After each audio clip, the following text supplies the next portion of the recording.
Dearest love, he is a madman sitting by the roadside behind the old public toilet and would most of the time just start reciting parts of the Bible and then start laughing his head off and then say, "Oh God, you have the funny sense of humor. Who do you think would ever be holy?"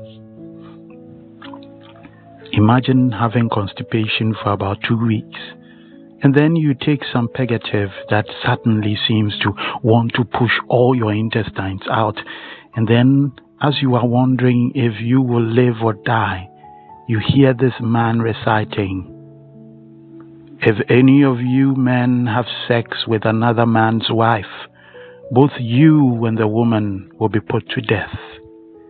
Having sex with one of your father's wives disgraces him, so both you and the woman will be put to death, just as you deserve.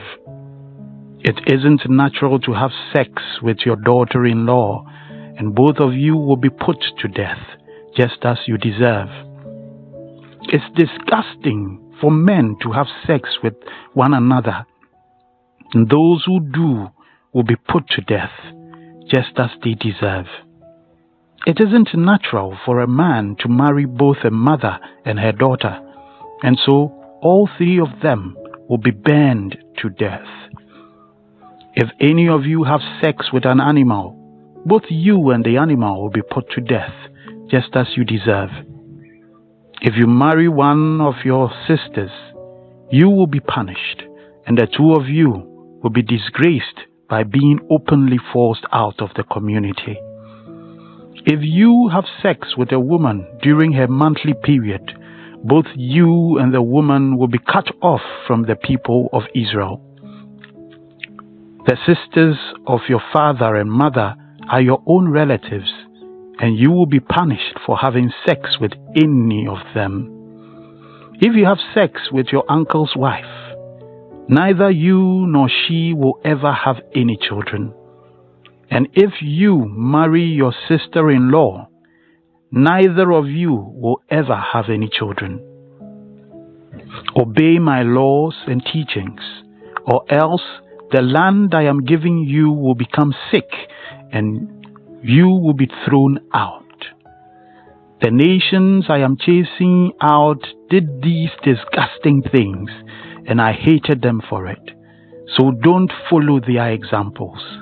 Leviticus chapter 20, verse 10 to 23. In your head, you find you are foul of some, and so you try to think that these are Old Testament stuff, and so does not apply in current days. And then you realize that some of the others have made headlines, and some great men have fallen to them in recent times. And then now you are torn between accepting them as God's laws or dismissing them as old laws, only for those of old and not apply to the current man. But then just before you get out of the smelling cubicle, just before you walk out into the fresh air, you feel the pangs of another bout coming on, and you also hear your man laughing seriously while reciting, "Don't suppose that I came to do away with the law and the prophets. I did not come to do away with them, but to give them their full meaning. Heaven and earth may disappear, but I promise you that not even a period or comma will ever disappear from the law. Everything written in it must happen. If you reject even the least important command in the law and teach others to do the same, you will be the least important person in the kingdom of heaven. But if you obey and teach others its commands, you will have an important place in the kingdom. You must obey God's commands better than the Pharisees and the teachers of the law obey them.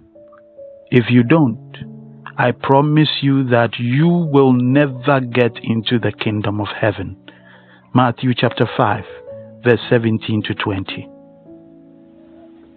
In fact, my stomach still hurts. Stay blessed. Trust and obey, for there is no other way. Okay.